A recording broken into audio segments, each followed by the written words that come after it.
tremendous week of EuroLeague basketball where the Blaugrana beats the Mets and Fener keeping their home safe versus Madrid. It's time to take an open look on EuroLeague basketball, Sweet 16, only on TeamScout and BallinEurope. Tune in. Hello everyone and welcome to the second episode of Sweet 16, an open look on EuroLeague basketball. I'm Moshe Barda from TeamScout and with me is Emmet Ryan from BallinEurope here in Dublin in my bedroom.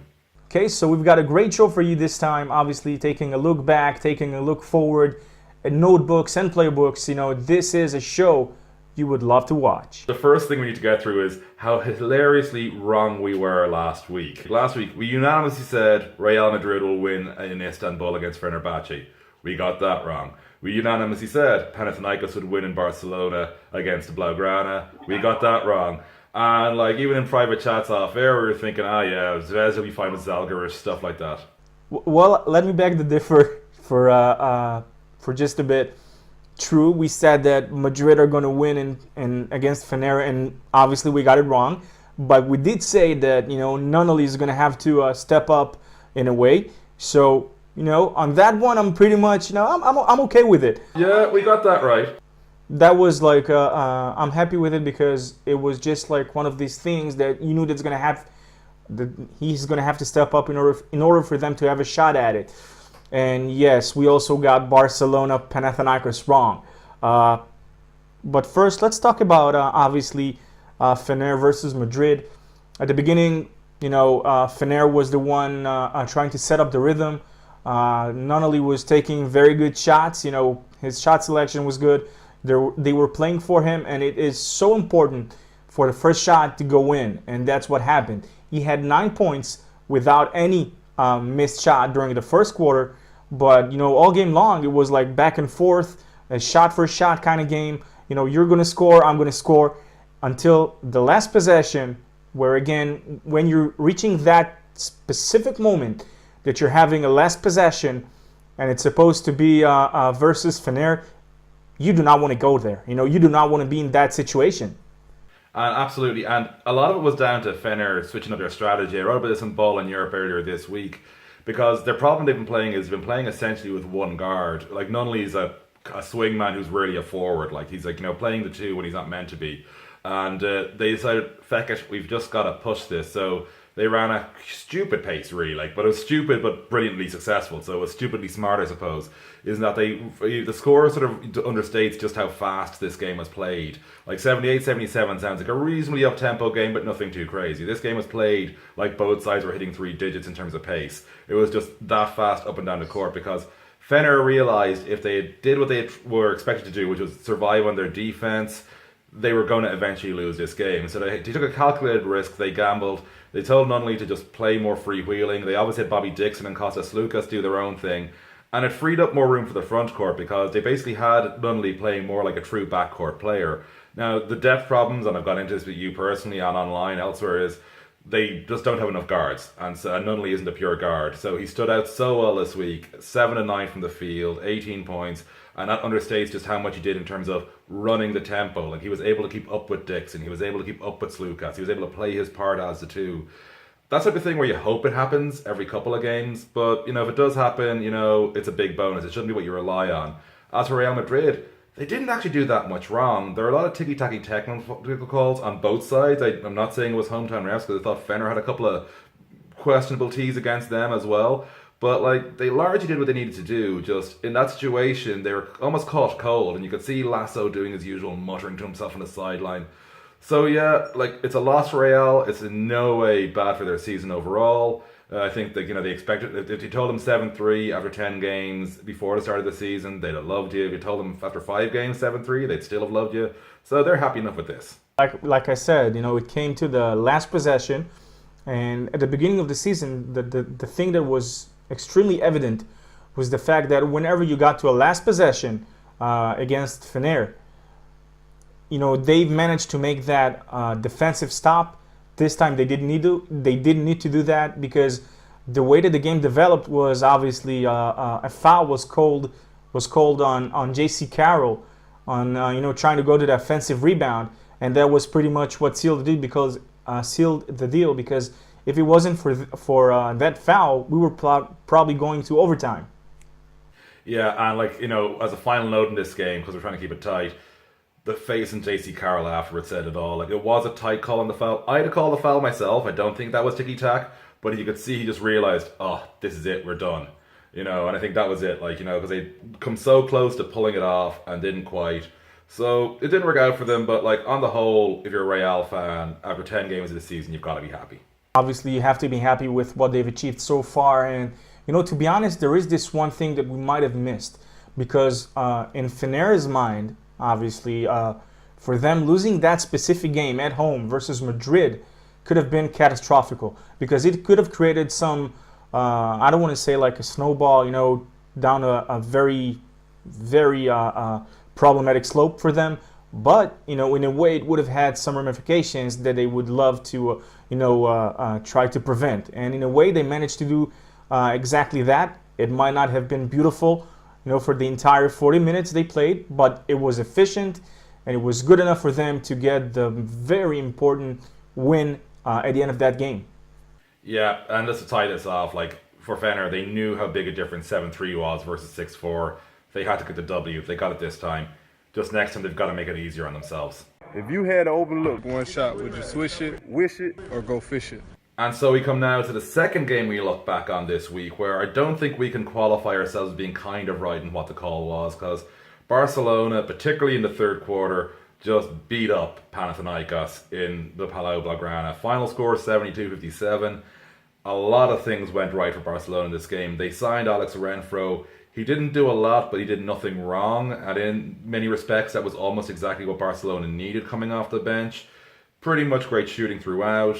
And between the second and third quarter, it was 38-21 as a run, which is just, it's hard to come back from that.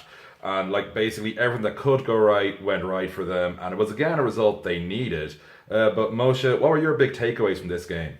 Well, I got to start, you've mentioned that run, but I think it all came down to the third quarter, that moment where Singleton made his fourth foul. He had the referee called for a foul, then he gave him a technical.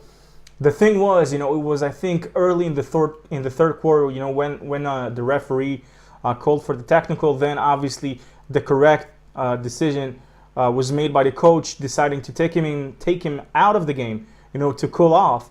But the thing is, I'm going to ask you a question.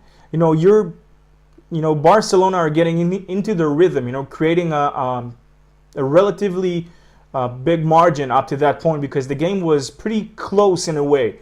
Neither of these teams managed to build up like a substantial gap, from their rivals. And all of a sudden, the entire third quarter and some parts from the fourth, you're playing without Singleton, which was pretty much, I think, the only big man that was actually, contributing on both ends of the floor. So what do you do? You've got to gamble. It goes back, it oddly reminds me of the 2012 Olympic Games final, for a bit of history there, when they pulled Marc Gasol when he hit his third foul early, and that killed any chance Spain had in that game in many respects. They brought him back in, he picked up his fourth, but he never got a fifth, if I recall correctly. If he did, it was in garbage time. But the time that Gasol was off between fouls 3 and 4 just ended Spain in many respects in that game. Kind of likewise here, now you go, it's the fourth, you need him late. It's kind of going, well, if you're getting your ass handed to him, you need him there and now. You take the gamble. He may pick up another foul, okay, but right there and then you need the big that's making an impact for, as long as he's able to stay on the floor. So for me, like, the conventional wisdom in basketball is you pull the guy at certain points. If he's got 2 fouls by a certain point in the game, 3 by a certain, 4, yada yada. For me, it's like the conventional wisdom doesn't add up to the actual maths, which, hating to be a numbers guy, is actually, the chances are it isn't that bad. Like, and again, another situation I recall like this was a couple of years ago in the playoffs. Again, Panathinaikos against Barcelona. It was game 5 in the Palau Blaugrana. And Diamantidis picked up 3 fouls in the first quarter, so he basically sat the rest of the first half. By the end of the half, it was over. Like, Barcelona were going to win. Diamantidis came back in, and I'm sure got a couple of the minutes things wrong. I think he played a little bit in the second quarter, but the game had basically gone out of the way of Panathinaikos at that stage. And of course, shockingly enough, he doesn't get another foul the rest of the game. Panathinaikos get beaten up. But they just figured, we can't lose Diamantidis now. It's like, you haven't lost him yet, but you do need him now. And it's the same thing. They needed Singleton there and then, but conventional wisdom made them take him off the court. I could not agree more with you about this one, because in my opinion, what they should have done, is just let him, have those 2 minutes to cool off, then put him back in, because you do not want to bring your maybe only big that's actually functioning, when you're down by 17 points. The gap is just too big, especially when you're playing an away game. It's a done deal in a way. So I would do the same thing, like you said, just bring him back like 2 minutes after, he cooled off, and try to, get back, possession by possession, whether, defensive possession, offensive possession, trying to get within a striking distance, and, trying to see how good I'm going to get within this game. Because, to be honest, I think that was maybe the decision that pretty much, in a way, looking back, I think that was the decision that sealed the deal for them, for the Mets, trying to get a very important W at the Blaugrana. Yeah, and just as last thing from me in this game, for a rarity, shout out to the Palau Blaugrana crowd, because you're normally as quiet as it comes, but the one team other than Real Madrid you will get loud for to take on is Panathinaikos. You guys are in the game pretty well, so good work on that. If you could see you do it more often, it'd be great. Barcelona's crowd, it's very chilled. They wait to see what happens. It's like, I understand they're very cerebral, but at times it's like so cerebral you're wondering if they've gone for a nap. So shout out to the crowd there. You actually did your job. You were with the guys throughout. And so yeah, that's pretty much all I got to say on this game. I'm gonna finish it off with the one thing I would love to say about it. You talked about Renfro. It wasn't just the fact that he was, in my opinion, he was efficient, because not only he managed to do some good, good plays on both ends of the court. I think that, the fact that he manages to give Tyrese Rice a proper rest, helps them a lot. And that is something that you cannot underestimate, especially when you're having such a short rotation. And that was the first thing that I had to, to acknowledge. The second is, in my opinion, Alexander Vezenkov, he gets his chances game after game for Coach Bertzokas, and he steps up big. I love that kid. I think he can do a lot of damage as soon as, basically right now and obviously in the future as he progresses. And we see that, this kid not only has talent and with shooting the ball, he has great basketball IQ, and I think we're going to see him evolve and, become an amazing player. And now it's time for the Scouts Notebook, where we look back at key performances during the week in EuroLeague to see who stood out and why. Milos Teodosic, again, Thursday night versus Borussia Bamberg, actually at Borussia Bamberg in Germany. Another monster display, but the real story starts 2 days earlier, or basically 24 hours before, if you would. The Brooklyn Nets, the Denver Nuggets, the Clippers, the Thunder, the Celtics, all of these teams sent their reps to watch two kids on Bamberg's junior team. One of them is obviously Lithuanian prospect Arnoldas Kulboka, but the real story happens when the game between Czesika and Borussia Bamberg begins, where Milos drops another monster performance, averaging in his last 3 games in 32 minutes over 29 points, 7 assists, and obviously 5 drawn fouls. And these are numbers of possibly a seasonal MVP from Milos, and obviously we know that he can produce these numbers thanks to the infographic by Eurohoops made by them. We saw Milos's performance going up and up ever since Nando De Colo got injured.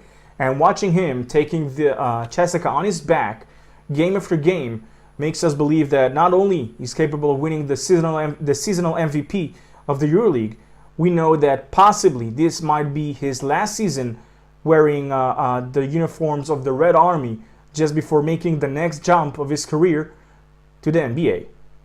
Moshe was telling you about how Milos is under the NBA radar in that segment there. Nick Melly of Bamberg playing same game, also clearly getting some NBA looks at the moment. People are comparing him to Bargnani, saying Bargnani got so long in the NBA with what he did. Sure, what Melly's doing, he's earned it too. And he had a great game. He got 26 points, 5 boards, 2 assists, and a 37 player index rating. What those stats aren't telling you is the key stat at the start, which is the reason I'm not big on Nick going to the big show. 37 minutes, 34 seconds. He literally got less than 2.5 minutes of a break in this game. And he's a type of player who I think, top tier EuroLeague team, he's going to be a guy. Like, I think, whatever Bamberg, I mean contender Final Four, he can be a big player, big contributor on a regular basis. NBA level, Has he got the talent? Yeah. Has he got the right game though? Is he the fit? And I think no, because he's a guy who needs minutes. He's a guy who needs reps in order to really make that impact. You look at what would likely happen with him in the NBA. Probably a 9th, 10th, maybe even lower down as a situation rotation player. Or else maybe he gets lucky and he goes to an awful team. But I just don't think that's going to happen. So Nick Melly, yeah, he's going to get NBA attention. He probably deserves it, and if he probably will get offered a lot of money to go there. But will he work out there? I don't think so. I think he's going to do great in EuroLeague. He'll keep doing great. But at this stage in his career, in terms of where he can make the most impact, it's here, not there. And one other player we really have to talk about this week is James Nunnally. 18 points, like we said, on 7 of 9 shooting. 9 points in the first quarter without missing a shot. It wasn't just about the scoring for him, though, for Fenerbahce against Real Madrid. It was about the role. Fenerbahce need to have someone playing as a true 2 right now. They hadn't had it really in Nunnally until that game. He stood out. His shot selection was exceptional. His overall hustle, which is a term I generally hate, though, was brilliant because it was intelligent hustle in many respects. He was moving quickly in a way Fener needed him to. It was freeing up the front court, and it was also taking the defensive pressure off Bobby Dixon when he was on the floor, and to a lesser degree Kostas Lukas is pretty fine as a defender. The key thing was Nunnally knew the pressure was on him to be basically a different player to what he is. Can he do it on a week-by-week basis? Probably not, but if Fener can get like 4 or 5 performances like this out of James Nunnally in a season, they will have gotten the investment they need out of him. Great job by Nunnally in this game, did what was needed of him, and Fener need to see that at least 3 or 4 more times this season. If you had an open look, one shot, would you swish it, wish it, or go fish it? The coach's playbook, where we look at the strategies that worked and that need to work in the coming weeks in EuroLeague. Okay, so let's take a look inside the coach's playbook. First of all, let's go back to the last play in a game between Brose Bamberg and Cestica.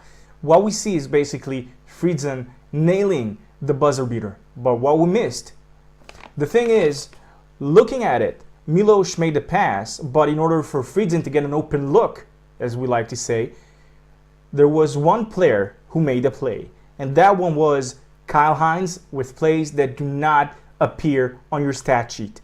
What he did was a double screen, not one, but 2 players, which he managed to stop in order for Friedzen to get the open look. Another one inside the coach's playbook was obviously Perasovic's strategies versus Maccabi Tel Aviv.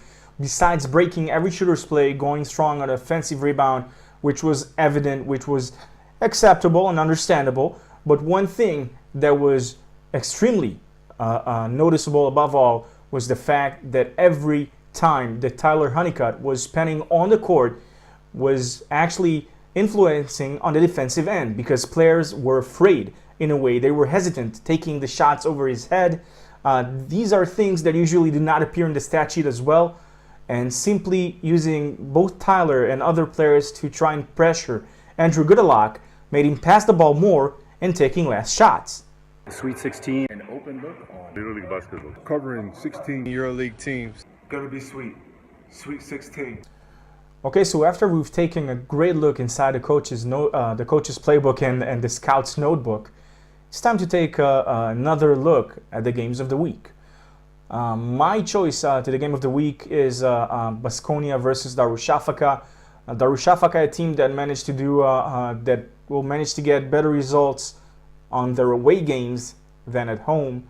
Baskonia proving to be a very tough home team, especially with the Baskonian crowd. I mean, I love them. They are probably one of the most aspiring and inspiring crowds around Europe, in my opinion.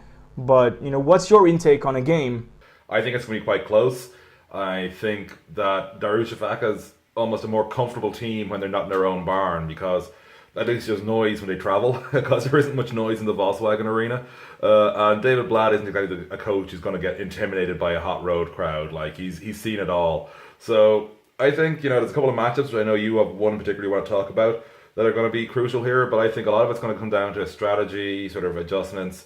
I think Darussafaka take it in a nail biter, but it's type of 2 teams where I'd love if they come 4th and 5th purely so we see a best of 5 between them.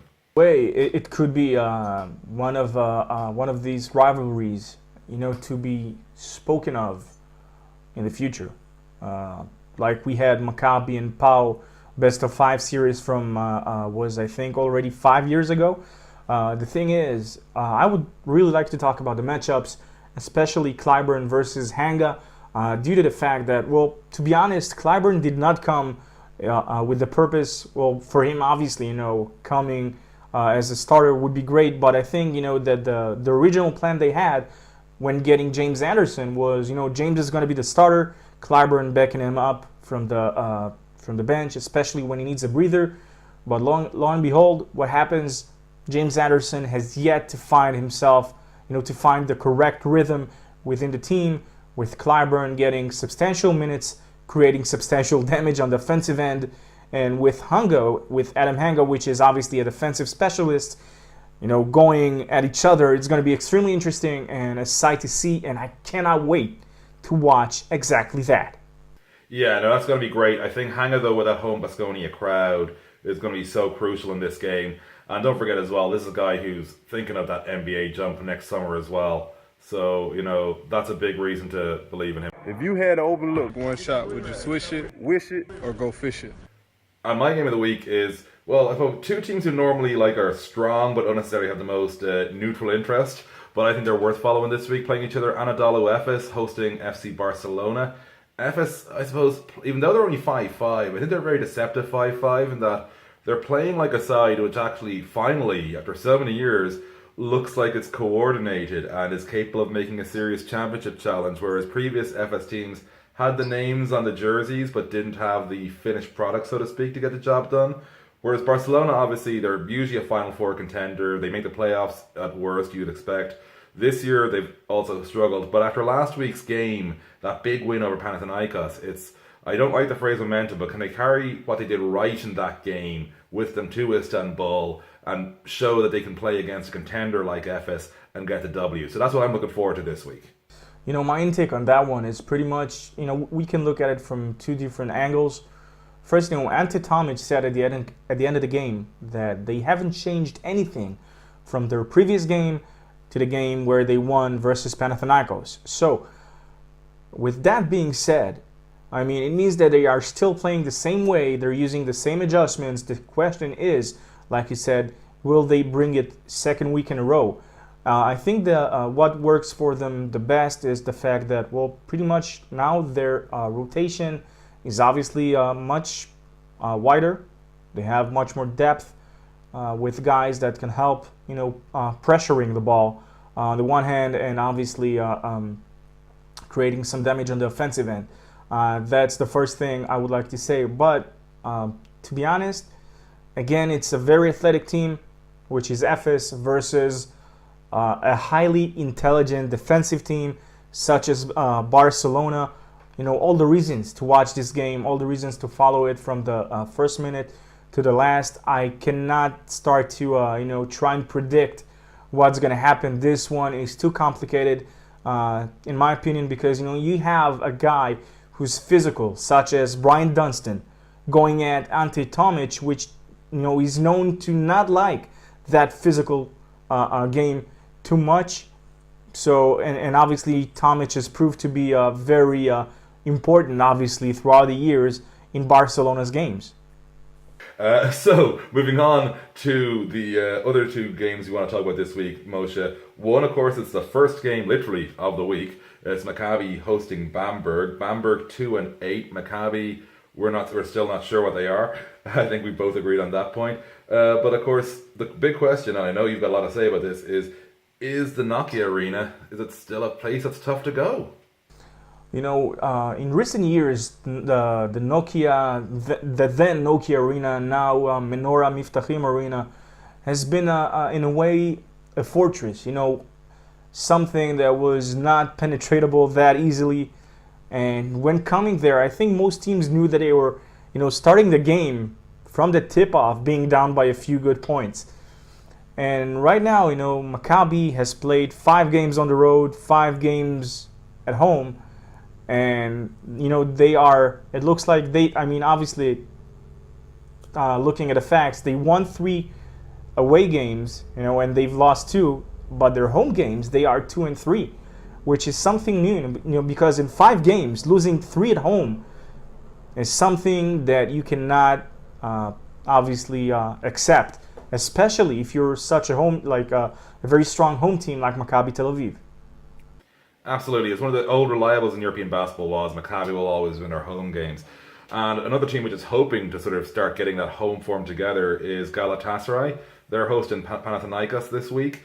Gala, I still don't know what Galatasaray are, but I think the bigger question really is what are Panathinaikos now that James Gist is still on the shelf? Like, how do you think they're adjusting? I think it's going to be very tough because if we saw them struggling with a mobile big man such as Tomic, Tibor is getting into his rhythm. He looks better from game to game, and he can create a lot of damage, and I mean a lot of damage. So with him, doing his thing with John Dibbler scoring his threes, Blake Shelby, still at his age, doing some nice things. It's a very tricky game in a way. So it could go either way. Panathinaikos obviously are the favorites, but we cannot underestimate Galatasaray, who are making strong sounds or voices of coming back from their bad start to the season. And I want to say another sentence maybe about Maccabi Bamberg. Maccabi is getting Bamberg in the worst timing possible. They've lost their last games by what? 2 points, 3 points. Maccabi cannot let them stay within a striking distance, because at the end of the day they will get a W somewhere. And with being 2-8 for Bamberg, they will try to become the dark horse of the competition, because it looks like that from now on, until proven otherwise, they are exactly that. Yeah, I think Bamberg are going to be a team that can play spoiler quite a lot in this second and third phase really of EuroLeague, and that could get very interesting down towards the end. And I suppose that's pretty much it for our look back, our look forward, our notebooks, our playbooks. Moshe, I think it's time to do our sign-off, so just tell people where they can find you online in all your various places.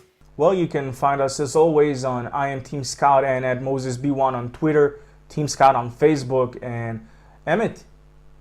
Most of y'all know you can find me at BIE_basketball on Twitter, BallinEurope on Facebook, and of course BallinEurope.com. Like I said, check out that look at Fener with their long-term problems. I think a few of you will agree with me, especially Fenerbahce fans. And yep, that's pretty much it for this week. Sweet 16, an open book on EuroLeague basketball. Covering 16 EuroLeague teams. Gonna be sweet.